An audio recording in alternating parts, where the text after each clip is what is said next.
अस्सलाम वालेकुम dear students. ये आपका लेक्चर नंबर 16 है, कॉम्प्लेक्स एनालिसिस मैथ 307। इसमें देख लें फिर उसी किस्म का क्वेश्चन किया गया है जैसे हमने पिछले लेक्चर में किया था। ये कंटूर इंटीग्रेशन आपने करनी है और इस केस में देखें सिर्फ कंटूर एक लाइन सेगमेंट ही है। वैसे तो हमने कहा था ना कि कंटूर आपके पास जो होती है composition of different smooth curves होती है, तो मैंने उस वक्त भी कहा था कि वो कर्व एक भी हो सकती है। और यहाँ पे देख लें ये लाइन सेगमेंट है जो -1 माइनस एटा से 3 प्लस एटा। यहाँ पे देख लें -1 माइनस एटा वही पॉइंट है जो -1 बनता है, 3 प्लस एटा वही पॉइंट है जो 3 1 बनता है। ये 1 2 3, ये 3 और यहाँ पे 1। ये असल में 0 1 है जो कि आयोटा है, और यहाँ पे आपके पास आया था 3 1। और जैसे एक्स वाई को लिखते हैं ऑर्डर्ड पेयर को x प्लस आयोटा वाई, तो 3 plus iota into 1, 3 plus iota. और यहाँ से देख लें इधर से 3, यहाँ से योटा ये ऐड कर दिया। इसी तरह से यहाँ पे देख लें ये माइनस योटा है, असल में तो ये -1 है। -1 कौन सा, वाई एक्सिस के लिहाज से करूँ, यानी कि 0 -1 ऑर्डर्ड पेयर, तो 0 -1। तो अब यहाँ पे आपके पास ये 0 -1 है और ये -1 x वाला है, ठीक है जी, यानी कि -1 0। तो ये इसलिए यहाँ से भी -1, यहाँ से भी -1, तो -1 माइनस योटा, ये -1 ये माइनस योटा, ये तो हो गई स्ट्रेट लाइन। और ये 1 0 में से भी गुजर रही है। तो पहले तो हमें ये करना पड़ेगा, स्ट्रेट लाइन की इक्वेशन निकालनी पड़ेगी। अब लास्ट लेक्चर के बाद आपको कंफर्टेबल हो जाना चाहिए, मैंने इक्वेशन रटवाई नहीं थी, आपको डिराइव भी करवा दी थी, और वो ये वाली है। इससे नहीं फर्क पड़ता कि यहाँ पे मैं Z2 लिखूं या Z1 लिखूं, यहाँ पे Z1 लिखूं या Z0। मेन चीज ये पता होनी चाहिए कि जो Z1 है ये इनिशियल पॉइंट है, Z2 टर्मिनल पॉइंट है। Z1 इनिशियल पॉइंट है जहां से लाइन स्टार्ट हो रही है, Z2 टर्मिनल पॉइंट है जहां पे लाइन एंड हो रही है। तो ये equation of the straight line जो हो रही है वो ये लिखी हुई है। अब इसमें डायग्राम से आप देख लें, आपके पास Z1 क्या है, ये है जी -1 माइनस एटा, यहाँ से देख लें। Z2 क्या है, 3 प्लस एटा, यहाँ पे देख लें। अब सिर्फ ये करना है कि ये दोनों वैल्यूज यहाँ पे डाल दें और यहाँ पे डाल दें, तो आपके पास क्या आ जाएगा, लाइन की इक्वेशन आ जाएगी। फिर t की वैल्यू जो मैंने पहले ही बताया कि जनरल तौर पे भी 0 से 1 तक होती है, यहाँ फिर देख लेंगे।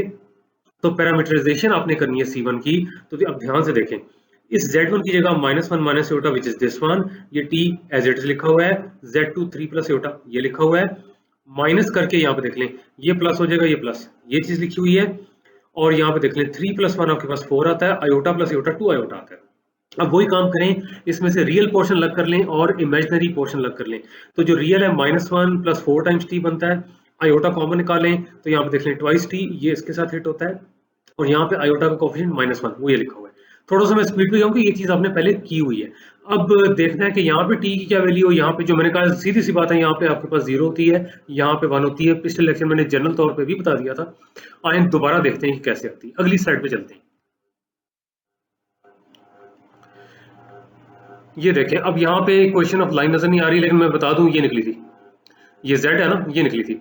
ये -1 + 4t, ये ओवरऑल जो आपके पास है रियल पोर्शन है। और ये ट्वाइस t -1 ओवरऑल जो आपके पास है इमेजिनरी पोर्शन है। ये इनिशियल पॉइंट था -1 माइनस एटा। तो अब यहाँ पे देख लें, इसका यहाँ पे देख लें रियल पार्ट क्या है, -1 है। यहाँ पे क्या है, -1 + 4t। तो जारी बात है ये वाला पॉइंट भी तो इसको सेटिस्फाई कर रहा था, इस लाइन को। तो -1 + 4t को -1 करें, -1 कैंसिल हो जाएगा, t 0 आ गया, ठीक हो गया। उसके बाद आपने क्या करना है, ये ट्वाइस t -1 जो इमेजिनरी पोर्शन है वो यहाँ बाई चांस -1 ही है, यहाँ पे करेंगे तो ये -1 आपके पास जो है, यहाँ पे देख लें -1 से कैंसिल हो जाएगा, t 0 अब आप कह रहे हैं दो दो क्यों कर रहे हैं। बेशक आप कंपैरिजन इधर करें या इधर करें, आंसर सेम आएगा। ये हमने कर लिया इनिशियल पॉइंट के लिहाज से। अब टर्मिनल पॉइंट के लिहाज से करते हैं कंपैरिजन। टर्मिनल पॉइंट था 3 + एटा 3 1। अब यहाँ से आप देख लें -1 + 4t, इसमें क्या चीज आ रही थी, ये आपके पास जो है इसका क्या बनता है, रियल पोर्शन। रियल पोर्शन तो इसका बनता है, इसका रियल पोर्शन बनता है 3। तो -1 + 4t 3 के बराबर है। तो यहाँ पे देख लें 4t इस -1 को उधर ले जाए तो 4t आ जाएगा 4, t आ जाएगा 1, ठीक हो गया, ये आ गया। और अगर आपने इसके साथ करना है, ये जो चीज आपके पास आ रही है, यहाँ पे इसने लिखा हुआ है ट्वाइस t -1, ये है ट्वाइस t -1 जो कि यहाँ पे जनरल तौर पे इमेजिनरी पोर्शन है, इसका बनता है 1। तो ट्वाइस t -1 को 1 करें, तो यहाँ पे देख लें -1 को उठा के उधर ले जाएं तो t = 1। तो उम्मीद है पता लग जाएगा। ये मैंने 2 बार इसलिए करके दिखाया है कि आगे आपको समझ आ जाए, एग्जाम में आप एक बार तो भाई कर लें। बेशक आप इसके लिहाज से कर लें या इसके लिहाज से कर लें, मेन चीज है कि इनिशियल पॉइंट पे टी की वैल्यू क्या है। दूसरी चीज है कि जो आपके पास टर्मिनल पॉइंट है वहां पे टी की वैल्यू क्या है। स्ट्रेट लाइन में होती ही 0 to 1 है। अब जरा यहाँ पे देखें ये क्वेश्चन ठीक लिखा हुआ है आगे कि नहीं लिखा हुआ। अब मैंने क्या आपको फार्मूला बताया था, मैंने फार्मूला बताया था कि ये कॉम्प्लिकेटेड होता है। इसमें z में आपके पास 2 अननोन्स आ रहे होते हैं, एक x आ रहा होता है, एक y आ रहा होता है। तो x को इंटर्म ऑफ t ले जाते हैं, y को इंटर्म ऑफ t ले जाते हैं, इसी को पैरामीटराइजेशन कहते हैं। इसको dz/dt लिखते हैं, साथ dt आता है। तो ये आता है जी dz/dt, दिस इज dz/dt। और जब ये वाली चीज आपके पास होती है dz/dt, तो अब यहाँ पे देख लें z की वैल्यू, ये तो खैर हमने अभी भी यूज की है, जो स्ट्रेट लाइन की क्वेश्चन थी। अब ध्यान रखना है, अब आपके पास यहाँ पे जो था कंटूर लिखा हुआ है C1, ये जो Z है बिलोंग करता है किसको, कंटूर को। यहाँ पे T में लिमिट चली गई है जो कि 0 to 1 आपने यहाँ पे निकाल ली है, इधर भी नजर आ रही थी, इधर भी नजर आ रही थी, इधर भी नजर आ रही थी। और अब यहाँ पे आपने डेरिवेटिव लेना है, इसका डेरिवेटिव T के लिहाज से लेना है। यहाँ पे देख लें -1 का 0 हो जाएगा, 4T का 4 हो जाएगा, वो ये बनता है। इसी तरह से यहाँ पे देख लें -1 का 0 हो जाएगा, और यहाँ ट्वाइस T का आपके पास 2 यानी कि 2 आयोटा ये आ गया, ठीक है। इस सारे का डेरिवेटिव dz/dt, इस सारे का आ गया 4 + 2 आयोटा, और यहाँ पे dt ये यहाँ से भी शो किया हुआ है, इसके बराबर है। अब 4 + 2 आयोटा तो कांस्टेंट है, उसको बाहर निकाल लें इंटीग्रल से। अब आपने इसको -1 का इंटीग्रल -t, t का इंटीग्रल t²/2, t²/2, तो इधर 4 है और नीचे 2 थे, ट्वाइस t² हो गया। और यहाँ पे भी देख लें t²/2, 2 कैंसिल, ये t² हो गया, 1 का t। और अब यहाँ पे देख लें आपने लिमिट सब्स्टिट्यूट करनी है, 1 यहाँ पे सब्स्टिट्यूट करेंगे -1 आ जाएगा, 1 यहाँ पे सब्स्टिट्यूट करेंगे 2 आ जाएगा, इधर करेंगे 1 - 1 0, 0 पे तो ये सारे 0 हो जाते हैं, upper limit minus lower limit, सिर्फ 2 - 1 आ रहा है which is 1 times this one, ये आंसर आ गया। अच्छा, अब नीचे जो क्वेश्चन दिया हुआ है ना, ये मैंने अब आपको देना है आपकी 3rd ग्रेडेड असाइनमेंट, उसके अंदर ये क्वेश्चन। अब इसलिए मैं यहाँ नहीं कर रहा, वरना क्लास में तो मैंने कर देना था, लेकिन देख लें उसी तरह का सवाल है, वही देख लें, यही चीज है ना। इसको देखें तो इसको देखें, कंटूर का फर्क है। ऊपर कंटूर स्ट्रेट लाइन थी, स्ट्रेट लाइन थी जो -1 माइनस आयोटा को 3 + आयोटा से ज्वाइन कर ली थी। अब ये पैराबोला है, पैराबोला की मैं डिटेल में नहीं जा रहा, सिर्फ देखें ये पैराबोला की क्वेश्चन दी हुई है, ओरिजिन में से पास कर रहा है, 0 0 इसको सेटिस्फाई करता है। एक चीज, मेन चीज जो आपने इस क्वेश्चन में ध्यान देना है, पैरामीटराइजेशन कैसे करनी है। देखें भूल जाता है, थ्योरी देखा करें, z को लिखते थे x of t + iota y of t, तो ऊपर तो बना बनाया था, बना बनाया से मुराद के स्ट्रेट लाइन की क्वेश्चन मौजूद थी, तो इस शक्ल में आ जाता था। जैसे ये आपके सारा x of t था और ये सारा का सारा क्या था, y of t था। इसको कैसे करना है, ये देख लें x in term of y आ रहा है, मैं आधा क्वेश्चन करने लगा हूं, ध्यान से सुन लें। x को इन टर्म ऑफ y लिखें और y को t ले लें, x को इन टर्म ऑफ y लिखें और y को t ले लें, आराम से पैरामीटराइजेशन हो जाएगी। अलबत्ता लिमिट देखनी पड़ेगी t की कि यहाँ क्या आती है और यहाँ पे क्या आती है, क्योंकि मैं असाइनमेंट के तौर पे दे रहा हूँ इसलिए मैं यहाँ पे करके नहीं दिखा रहा। लेकिन एक चीज बता दूं, आंसर यही आएगा, वो अगली स्लाइड पे भी लिखा हुआ है, तो इस क्वेश्चन को जरूर कर लीजिएगा। और ये मैं बता दूं कि ये कोर्स एक इमेज है जी कि बड़ा टफ है, लेकिन आप सिचुएशन देखें, क्योंकि कोरोना वायरस का सिचुएशन हुई है, लेक्चर रिकॉर्ड करने में टाइम लगता है। अब मैं यही करूंगा कि जो आपकी लास्ट असाइनमेंट है, जितने लेक्चर्स हो जाए उससे रेलेवेंट क्वेश्चन उसी वक्त ही कर लें, ताकि असाइनमेंट आपकी स्मूथली कवर हो जाए और इसके अलावा लेक्चर्स भी समझ आ जाए और बोझ ना पड़े। इसमें आपको कोऑपरेट करना होगा। बाकी मेरी पूरी कोशिश होगी कि जल्द से जल्द सारे लेक्चर्स आपको भेज दूं, जल्द से जल्द भेज दूं। तो ये क्वेश्चन आपका आ जाएगा जो 3rd ग्रेड असाइनमेंट है उसमें आएगा, इसलिए मैं करके नहीं दिखा रहा, लेकिन पैरामीटराइजेशन मैंने आपको करके बता दी है। आगे वही करना है, एक बार z आ गया तो dz/dt निकालना है, dt, और आपने देखना है कि यहाँ पे t की लिमिट क्या है और यहाँ पे t की लिमिट क्या है, ठीक है। और वैसे तो देखिए मैंने कहा था कि y को t ले लें, फिर तो समझ ही आ जाएगा कि t की लिमिट क्या होगी, जो y की वैल्यू यहाँ पे, जो y की वैल्यू यहाँ ले, मैंने कर ही दिया, तकरीबन कर ही दिया। अब तो महिला डिस्कम्फर्ट नहीं होना चाहिए और ना ही फाइनल मोमेंट पे कोई पूछना चाहिए किसी को। अब इसको आराम से आपको कर लेना चाहिए, और इससे पहले कि असाइनमेंट है इसको करना शुरू कर दें, ठीक है जी, इसको करना शुरू कर दें।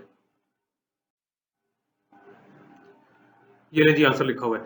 अब इंपॉर्टेंट चीज देखें, आपने देखें 2 इंटीग्रल सॉल्व किए हुए हैं, एक ये वाला किया था, इससे नहीं पता लग रहा है ये वाला क्या है, लेकिन C1 जो था, एक तो लाइन सेगमेंट थी -1 माइनस आयोटा से 3 + आयोटा, दूसरा हो गया पैराबोला -1 माइनस आयोटा से 3 + आयोटा, जो कि मैंने कहा था आपका ग्रेडेड असाइनमेंट में है। लेकिन मोस्ट इंपोर्टेंट, इसलिए मैं चाहता हूँ ये असाइनमेंट क्यों दे रहा हूँ, ताकि आपको ये लेक्चर समझने में आसानी हो।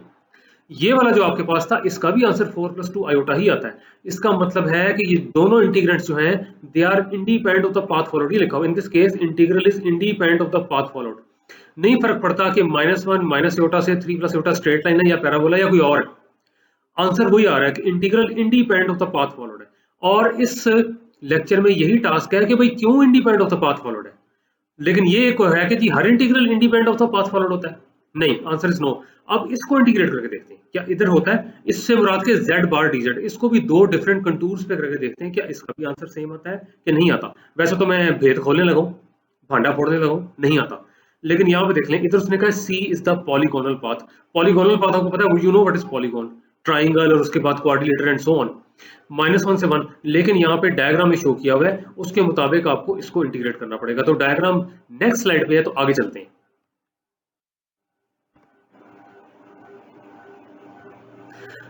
ये देखें जी, ये आपके पास आ गया रियल एक्सेस, ये आपके पास आ गया इमेजिनरी एक्सेस, ये -1 है, ये 1 है। अब देख लें जो डायरेक्शन है उसके मुताबिक ही जाना है। यहाँ से चल रहा है यहाँ तक, ये स्ट्रेट लाइन है, फिर ये स्ट्रेट लाइन है, फिर ये स्ट्रेट लाइन। इसमें फिर वही करना पड़ेगा कि इसमें 3 इंटीग्रल्स निकालने पड़ेंगे। पहले इसके अलोंग करना पड़ेगा, फिर इसके अलोंग, फिर इसके अलोंग। आसानी के लिए ये देख लें, वैसे तो मैं कहता हूँ ना कि ये आपके पास Z1 होता है, ये Z2 होता है। आसानी के लिए इसकी जो पैरामीटराइजेशन होगी, ये पहली वाली स्ट्रेट लाइन की, इसको Z1 कह देंगे, जैसे यहाँ पे लिखा हुआ है। इसी तरह से जो पैरामीटराइजेशन होगी दूसरी आपके पास स्ट्रेट लाइन की, उसको हम Z2 कह देंगे। पैरामीटराइजेशन की बात कर रहा हूँ मैं, इन Z1 की बात नहीं कर रहा, ये जो आपके पास टर्मिनल पॉइंट है। इस तरह ये जो थर्ड स्ट्रेट लाइन है, इसकी जो पैरामीटराइजेशन हो जाएगी, इसको Z3 कह देंगे। करना कैसे है, अब देखें, कहने को मैं करने को सारा मैं यहाँ पे छोड़ दूं, कह दूं हाँ जी पहले कराया हुआ है, मैं फिर एक्सप्लेन करने लगा हूं ताकि आपको समझ आ जाए। अब वो कहता है पॉलीगोनल पाथ जो है C must be parameterised in 3 parts. क्यों? क्योंकि 3 आपके पास डिफरेंट स्ट्रेट लाइंस हैं, लिखा हुआ है 1 फॉर ईच लाइन सेगमेंट। अब वो equation of straight line main चीज है कि Z0 आपके पास इनिशियल पॉइंट है, Z1 आपके पास क्या है, टर्मिनल पॉइंट है। तो अब ये Z0 पहली लाइन के लिए लिखें, ये -1 है, ठीक हो गया, यहां से भी नजर आ रहा है। ये t यहाँ पे लिखा हुआ है, Z1 क्या है, -1 प्लस एटा, ये लिखा हुआ है। तो ये माइनस माइनस प्लस, तो ये आपके पास आ जाएगा +1। तो ये वाला 1 और ये -1 ये कैंसिल हो जाएंगे, तो रह क्या गया, -1 रह गया, यहाँ से आयोटा टाइम्स टी। ये आपके पास इक्वेशन आ गई लाइन की, ठीक हो गया। अब देख लें, बजाय के ये नीचे स्टेप्स करने के, सिंपल देखें, ये y कोऑर्डिनेट ही है ना, तो यहाँ पे y कोऑर्डिनेट क्या, इनिशियल पॉइंट पे 0, तो आंसर आ गया 0, t इज इक्वल टू 0। और यहाँ पे आपके पास क्या, 1 आयोटा का कोएफिशिएंट, यहाँ पे देख लें। ये नहीं पता लगता तो देखें, फिर मैं ये भी कहता हूँ अगर नहीं पता लगता तो कई तरीके बताए जाते हैं, मेन मकसद है कि आपका रट्टा खत्म हो। Z0 यहाँ पे देख लें, आपके पास -1 आ रहा है। जब ये -1 आ रहा है तो सीधी सी बात है, ये -1 प्लस आयोटा 0 है, तो आयोटा का कोएफिशिएंट यहाँ पे 0 है, तो t इज इक्वल टू 0, ये तब भी ठीक है। इसी तरह से यहाँ पे आता है -1 प्लस आयोटा, यहाँ आयोटा का कोएफिशिएंट 1 है, तो t इज इक्वल टू 1 यहाँ पे लिखा हुआ है, तब भी ठीक है। अब ये जो सिमिलरली करके लिख दिया है ना, इसका मैं सिर्फ इतना आपको बताने लगा हूं कि यहाँ पे देख लें, करना आपने ये है कि Z2 ध्यान से सुन ले, Z0 आपने सब्स्टिट्यूट करना है -1 प्लस आयोटा, और वो यहाँ पे सब्स्टिट्यूट कीजिएगा और यहाँ पे सब्स्टिट्यूट कर दीजिएगा, माइनस साइन का ध्यान रखिएगा। Z1 आप सब्स्टिट्यूट कीजिएगा 1 प्लस आयोटा, सिंप्लीफाई करेंगे, ये बन जाएगा, आराम से ये बन जाएगा। ये देखना चाहते हैं तो बेशक देख लें, ये इसका रियल पार्ट देखें, ये देखिए x वेरी कर रहा है, x वेरी कर रहा है, दूसरा तो फिक्स है, y कोऑर्डिनेट तो फिक्स है। तो यहाँ पे देख लें x वेरी कर रहा है, तो यहाँ पे x की वैल्यू आपके पास -1 है, यहाँ पे -1 प्लस ट्वाइस t है, तो -1 plus twice t is equal to -1, t is equal to 0, ये आ गया। यहाँ पे x की वैल्यू 1 है, तो -1 प्लस ट्वाइस t 1 होगा, तो 2t इज इक्वल टू आपके पास आ जाएगा क्या चीज, 2, t इज इक्वल टू 1, ये भी मैंने आपको बता दिया, ठीक है। अब जब आपने ये Z3 निकालना है, तो ये इसकी पैरामीटराइजेशन है, या इसकी इक्वेशन है। इसके लिए ध्यान रखना है, Z0 1 प्लस एटा यहाँ सब्स्टिट्यूट कीजिएगा और यहाँ पे सब्स्टिट्यूट कीजिएगा, माइनस साइन का ध्यान रखिएगा। Z1 जो आपके पास है 1 के बराबर है, ठीक है, जो डायरेक्शन दी हुई है, जो डायरेक्शन दी हुई है, जहां से स्टार्ट हो रहा है इनिशियल पॉइंट, यहाँ पे एंड हो रहा है टर्मिनल पॉइंट, तो ये जो 1 आपके पास आ रहा है, इसको सब्स्टिट्यूट कीजिएगा यहाँ पे, ये वाली इक्वेशन बआसानी बन जाएगी। उसके बाद आप यहाँ पे देख लें, ये निकाल लें t की वैल्यू, तो अब यहाँ पे देख लें, ये तो वैसे ही आपके पास वर्टिकल लाइन है, तो इसमें तो y कोऑर्डिनेट वेरी करेगा, तो y कोऑर्डिनेट यहाँ पे 1 है, यहाँ पे 1 माइनस टी है, 1 minus T is equal to 1, तो 1 1 cancel, t is equal to 0, ये आ गया। यहाँ पे y कोऑर्डिनेट आपके पास 0 है, तो 1 minus T is equal to 0, t is equal to 1, ये आ गया। तो अब यहाँ पे देख लें, पैरामीटराइजेशन होगी तीनों की, अब हम इसको इंटीग्रेट कर सकते हैं। अब ध्यान कीजिएगा, इसको डायरेक्ट ना कीजिएगा, डायरेक्ट से मुराद के पहले फर्स्ट लाइन सेगमेंट का सेपरेट लिखें, दूसरी लाइन सेगमेंट का सेपरेट लिखें, थर्ड लाइन सेगमेंट का सेपरेट लिखें। इसलिए आसानी के लिए पहले मैंने इसको Z1 कर दिया था, फिर Z2 Z3। एक चीज का ध्यान रखिएगा, यहाँ पे Z बार है, इसका कॉम्प्लेक्स कंजुगेट है, लेकिन यहाँ पे नहीं बार लेना, ये DZ ही है, ये dz by dt into dt ही होगा। लेकिन पहली वाली क्योंकि Z1 थी तो उसका यहाँ पे कंजुगेट आ रहा है, और Z1 का डेरिवेटिव और यहाँ पे dt3 थी, उसका डेरिवेटिव यहाँ पे dt, ठीक है, और कंजुगेट इसका वैल्यू ध्यान से सब्स्टिट्यूट करनी है, यहाँ पे कंजुगेट को सब्स्टिट्यूट करना है, Z1 को नहीं करना, उसके कंजुगेट को। तो क्या बनता है, -1 माइनस आयोटा t, ये देखो। उसके बाद डेरिवेटिव, डेरिवेटिव इसी का होगा जो कि आयोटा बनता है, ये देखें यहाँ पे dt, उम्मीद है समझ आ गया होगा। अब इसको देखें, ये वाला जो आपके पास है, यहाँ पे Z2 का कंजुगेट आएगा, तो आयोटा का माइनस आयोटा करें, -1 plus twice t minus iota, -1 plus twice t minus iota, उम्मीद है समझ आ गया होगा। इस तरह इसका डेरिवेटिव ले लें, इसका जब डेरिवेटिव ले लेंगे यानी कि dz2 बाई dt, तो यहाँ पे आपके पास सिर्फ 2 आ रहा है, 2 आ रहा है, ये लिखा हुआ है, ये भी उम्मीद है समझ आ गया होगा। अब इस पे आ जाएं, अब आपने यहाँ पे इसका कॉम्प्लेक्स कंजुगेट आयोटा का माइनस आयोटा कर दें, यहाँ पे ये देख लें माइनस आयोटा किया हुआ है, बाकी वही है। अब इसका डेरिवेटिव क्या बनता है, इसका डेरिवेटिव देख लें, 1 का तो हो जाएगा 0, आयोटा का हो जाएगा 0, माइनस आयोटा t, इसका डेरिवेटिव माइनस आयोटा बनता है, ये लिखा हुआ है, ये भी उम्मीद है समझ आ गया होगा। अब आप बजाय कि इसको इंटीग्रेट करें, इसको करें, इसको करें, आसानी के लिए ये कर लें कि तीनों इंटीग्रल्स में देख लें रियल पोर्शन क्या है, तीनों इंटीग्रल्स में देख लें इमेजिनरी पोर्शन क्या है, यानी आयोटा वाला पार्ट कौन सा है और रियल वाला कौन सा है। तो यहाँ पे देख लें, इधर जो रियल वाला पोर्शन आ रहा है, आयोटा को जो मैं माइनस आयोटा से हिट करता हूं तो +1 होता है, क्योंकि आयोटा स्क्वायर माइनस होता है और माइनस माइनस प्लस, यहाँ पे आपके पास आ जाता है टी, इधर टी आ रहा है, दिमाग में रख लें। अब यहाँ पे देख लें, 2 को जब मैं यहाँ पे मल्टीप्लाई करता हूँ इधर तो -2 आता है और यहाँ से आ जाता है आपके पास 4t। एक 4t आ रहा है, ऊपर से t आ रहा है, कितना हो गया 5t, दिमाग में रखते जाएं, ये 5t आ गया। यहाँ पे देख लें रियल पोर्शन क्या आ रहा है, यहाँ तो 1 है, आयोटा के साथ हिट करेगा या माइनस आयोटा, वो तो इमेजिनरी होगा, minus iota into minus iota क्या होगा, minus minus plus, iota square फिर माइनस, ये वाला माइनस जब इधर हिट करेगा तो t आ जाएगा। तो 5t तो पहले आया हुआ था, 4 यहाँ से, t यहाँ से, एक t यहाँ से आ रहा है, तो मिल मिला के हो गया 6t, इसलिए यहाँ पे 6t लिखा हुआ है। 2 को मैंने मल्टीप्लाई किया था -1 से तो -2 हो गया था, एक तो ये, लेकिन यहाँ मुझे -3 नजर आ रहा है। तो अब यहाँ पे देख लें, ये वाला जो माइनस आयोटा है जब इस माइनस आयोटा से हिट करता है तो ये आपके पास हो जाता है -1, और ये -1 जब इधर हिट करेगा तो -3, ये हो गया। तो ये बनता है रियल पोर्शन, और देख लें इसके अलावा कोई रियल पोर्शन नहीं बनता। फिर से चेक कर लें, आयोटा जब इस आयोटा से हिट होता है तो यहाँ से रियल पोर्शन आता है, और तो इस इंटीग्रल में कोई रियल पोर्शन नहीं है। 2 इधर हिट होता है, वो भी रियल पोर्शन आता है, यहाँ पे एडजस्ट हुआ है, और इसके साथ तब भी रियल आता है। इधर सिर्फ माइनस आयोटा से हिट होता है तो रियल पोर्शन आता है, तो वो हमने यहाँ पे एडजस्ट कर दिया। अब आ गया जी इमेजिनरी पोर्शन। तो एक तो आयोटा को जब -1 से करेंगे तो माइनस आयोटा, ठीक हो गया, यहाँ से इधर हिट करेंगे तो -2 आयोटा, तो -3 आयोटा हो गया, दिमाग में रखते जाए, -3 आयोटा हो गया। और यहाँ पे माइनस आयोटा को जब इधर 1 से करेंगे तो minus iota, -3 iota minus iota, -3 iota minus iota, -4 iota, ये लिखा हुआ है। तो ये हो गए दो इंटीग्रल्स। अब इंटीग्रेट कर लें, t का इंटीग्रल t²/2 होता है, और यहाँ पे देख लें ये 2 और ये 6 कैंसिल, यहाँ पे 3 हो गया। उसके बाद यहाँ पे देख लें 3 का इंटीग्रल 3t हो जाएगा, और यहाँ पे देख लें -4 को बेशक आप बाहर निकाल लें, और यहाँ पे आपके पास 1 का इंटीग्रल t। अब लिमिट सब्स्टिट्यूट करनी है, 1 सब्स्टिट्यूट करेंगे तो यहाँ पे आपके पास क्या आ जाएगा, 3 आ जाएगा, यहाँ पे -3 आ जाएगा, -4 आयोटा आ जाएगा, 0 पे तो सारे अस्सलाम वालेकुम हो जाते हैं। तो आपके पास आंसर आ गया -4 आयोटा, क्योंकि 3 हो गया कैंसिल। तो यहाँ पे देख लें एक आंसर ही आ रहा है। अब इसी इंटीग्रल को दोबारा करते हैं, कंटूर फर्क कर लेते हैं। अब वो सेमी सर्कुलर पाथ है, बहुत ध्यान रखना है। सेमी सर्कुलर पाथ में बार बार कह रहा हूँ, डायरेक्शन में ना गड़बड़ हो जाए। वो -1 to 1 कह रहा है तो ये आ रहा है, ये सेमी सर्कुलर पाथ है। और मजीद देख लें, ये यूनिट सर्कल है, इसका रेडियस 1 है, सेंटर आपके पास ओरिजिन है। ये तो सीधा सीधा ये बनता है x = r cos t, y = r sin t, क्योंकि आपने पैरामीटराइजेशन करनी है। z होता है x of t plus iota y of t, तो ये हो गया, लेकिन r1 है क्योंकि यूनिट सर्कल है, तो सिंपली यहाँ पे cos t आ जाएगा जो कि x की वैल्यू है, यहाँ पे आपके पास sin t आ जाएगा जो कि y की वैल्यू है। अब रह गया मसला कि यहाँ पे लिमिट क्या होगी। बहुत ध्यान रखना है, कभी कंफ्यूजन होती है स्टूडेंट्स को कि जी लोअर लिमिट बड़ी आ रही है तो अपर लिमिट छोटी आ रही है। आपने सिर्फ ये देखना है यहाँ पे क्या है और यहाँ पे क्या है, ठीक हो गया। अब जब ये -1 है तो यहाँ पे देख लें, ये आपको साफ नजर आ रहा है कि आपके पास x कोऑर्डिनेट है। cos t को -1 करें, cos t -1 होता है जब t पाई होता है।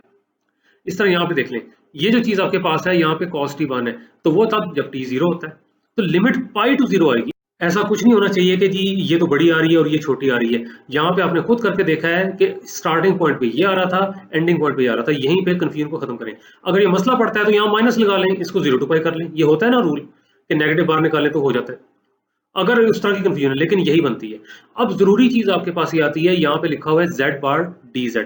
z बार जो यहाँ पे, अब यहाँ पे तो इसको तो करें ना पहले dz पे dt और dt, और वो आ गया पाई टू 0, क्योंकि यहाँ पे पाई था और ये, हाँ अब ये वाकई में मानता हूं अगर ये लिखा जाए कि pi less than equal to T is less than equal to 0, मैंने नहीं लिखा क्योंकि वो कंफ्यूज कर रहा है, वो हो भी नहीं सकता। अगर उसको अवॉइड करना है तो मैं कह रहा हूँ यहाँ पे नेगेटिव लगा दें तो 0 to पाई कर लें, इसलिए मैंने वो लिखे बगैर। लेकिन मैंने इसी चीज पे क्लियर किया है, मैंने कहा था एक ऐसा पॉइंट जो लॉजिक समझा दे और रट्टा खत्म कर दे। इनिशियल पॉइंट भी देख लें whatever the value, terminal point भी देख लें व्हाटएवर द वैल्यू, और दूसरा आप ये भी देखें ये कौन सी रोटेशन हो रही है, ये क्लॉकवाइज है ना, तो क्लॉकवाइज में तो आपको पता है एंगल कम हो रहा होता है, एंगल कम हो रहा होता है। कम से क्या मुराद है, यहाँ पे देख लें क्लॉकवाइज में एंगल कम ही हो रहा होता है। तो ये रोटेशन क्लॉकवाइज है, क्लॉकवाइज में एंगल कम हो रहा होता है। यहाँ पे देख लें पाई है, फिर यहाँ से बन गया पाई/2, कम ही हो गया ना, फिर पाई/2 to 0। एंगल अगर कम हो रहा होता है, रोटेशन आपके पास वैसे ही क्लॉकवाइज होती है। एक और मैंने तरीका बता दिया, अब इधर जरा तवज्जो दें। z था cos of t plus iota sin of t। ये भी देखें, मैथ्स का रूल रखें कि मुश्किल मत किया करें, कोई आसान चीज हो सकती है तो करें। ये मैंने स्टूडेंट्स को बहुत देखा, ये चीज आती है तो इसको ऐसे रहने देते हैं। आइलर्स फार्मूला लगाते हैं, आइलर्स फार्मूला लगाएं तो ये cos of t plus iota sine of t e rest पर आयोटा t होता है। और जब इसका कॉम्प्लेक्स कंजुगेट लेंगे तो आयोटा का माइनस आयोटा, या यहाँ पे कर लें आयोटा का माइनस आयोटा, तो z बार आ जाएगा e रेस्ट पर माइनस आयोटा t। तो ये जो z बार है ना, इसकी जगह ये देखें ये लिखा हुआ है e रेस्ट पर माइनस आयोटा t, जो इसकी जगह आया है। आगे आ गया जी डेरिवेटिव, डेरिवेटिव आपके पास आ जाएगा e आयोटा t, और आयोटा नीचे उतरेगा यहाँ पे dt।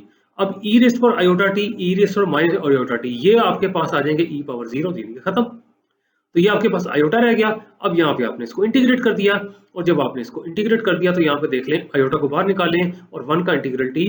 अब आप लिमिट लगा दें, upper limit minus lower limit 0 minus pi, और यहाँ पर आपके पास क्या आ जाएगा माइनस आयोटा पाई। अब जरा रिकॉल करें, क्या पिछला जो क्वेश्चन था उसमें भी आंसर यही आया था?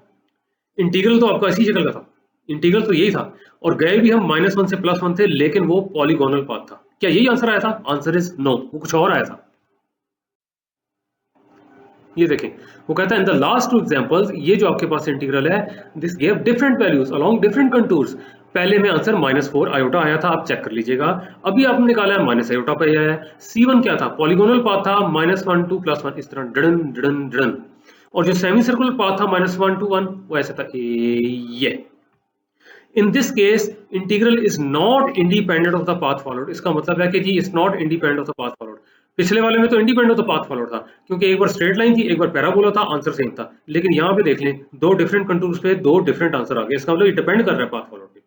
तो लिखा हुआ is not independent of the path followed. लेकिन ये वाला जो इंटीग्रल था was giving the same value along different contours with initial and terminal point same. Question is why. अब ये वाई का आंसर अभी नहीं मिलेगा, 1 या 2 लेक्चर्स के बाद मिलेगा, लेकिन ये टास्क है। इसलिए मैं कहता हूँ कि मैथ्स को इस तरह से भी इंटरेस्टिंग बनाया करें जी, करे तो जा रहे हैं, समझ तो आ रहा है, लेकिन करना क्या है। अब आपने 4 इंटीग्रल्स निकाले, 2 आपने अलग निकाले, 2 अलग। पहले 2 का आंसर सेम आ रहा था, अगले 2 का नहीं आ रहा था। अब यही जवाब हमने ढूंढना है कि पहले 2 का क्यों सेम आ रहा था, अगले 2 का सेम क्यों नहीं आ रहा। पहले 2 जो थे वो independent of the path forward थे, अगले 2 क्यों नहीं है। ये लें, ये एकदम से तो नहीं पता लगेगा। पहले हम पढ़ते हैं कि सिंपली और मल्टीपली कनेक्टेड डोमेन्स क्या होते हैं। मैं पहले बता दूं, ये डेफिनेशन शायद ना क्लियर हो जब तक डायग्राम नहीं होगी। डायग्राम खुशखबरी है कि अगली स्लाइड पे है, लेकिन बहरहाल इसको पढ़ते हैं।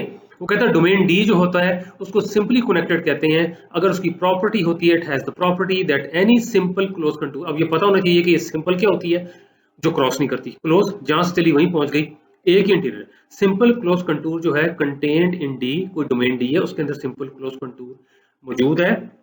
Has its interior contain in D, मतलब कोई डोमेन है तो सारे का सारा सिंपल क्लोज कंटूर का इंटीरियर उसके अंदर ही होना चाहिए। In other words there are no holes in a simply connected domain. सीधी सी बात है कि इंटीरियर में होल होगा फिर तो उसके अंदर नहीं है, फिर किसी और डोमेन में जा रहा है, उसका इंटीरियर सारा उसमें नहीं है। इन शॉर्ट यही है जी कि सिंपली कनेक्टेड डोमेन होता है जिसमें कोई होल नहीं होता, मल्टीपली कनेक्टेड डोमेन होता है जिसमें होल्स होते हैं। बड़ा सिंपल बता दिया। अगली स्लाइड पे डायग्राम है।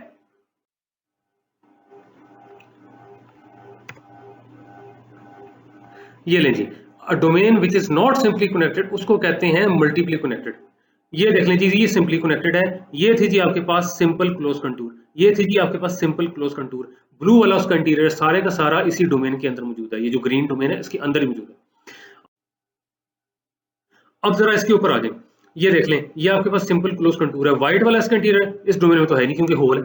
ये देख लें सिंपल क्लोज कंटूर, ये ब्लू वाली। लेकिन व्हाइट वाला इसका इंटीरियर ये भी इस डोमेन में नहीं है क्योंकि उसमें होल है। अब ये देखें सिंपल क्लोज कंटूर जिसका इंटीरियर जो है ब्लू वाला तो इस डोमेन में है, व्हाइट वाला नहीं है क्योंकि फिर उसमें होल आ गया। तो यहाँ पे देख लें, अब पहले अगर वो डेफिनेशन टफ लगती है ना कि कोई सिंपल क्लोज कंटूर है उसका इंटीरियर उसी डोमेन में हो तो सिंपली कनेक्टेड डोमेन होता है। अब वैसे तो ये क्लियर हो जाना चाहिए, इतना मुश्किल नहीं है, लेकिन अगर वो टफ लगती है तो सिंपल देख लें, जिस डोमेन में होल्स हैं वो मल्टीपली कनेक्टेड है, और जिस डोमेन में आपके पास होल्स नहीं है वो सिंपली कनेक्टेड है। बदकिस्मती सी मैं यहाँ पे कहूंगा कि पाकिस्तान में समझना मुश्किल नहीं है, क्योंकि जो इलाका नया होता है वो आपके पास सिंपली कनेक्टेड होता है, उसके बाद जब गटर के ढकने चोरी हो जाते हैं वो मल्टीपली कनेक्टेड डोमेन बन जाता है। अब तो महला पता लग गया। तो अल्लाह ताला माफ करे कि हमारे जो इलाके हैं मल्टीपली कनेक्टेड डोमेन ना बने, ठीक है, इंशाल्लाह, आमीन। तो ये आपका लेक्चर खत्म हो गया। तो अब मुलाकात होगी लेक्चर नंबर 17 में।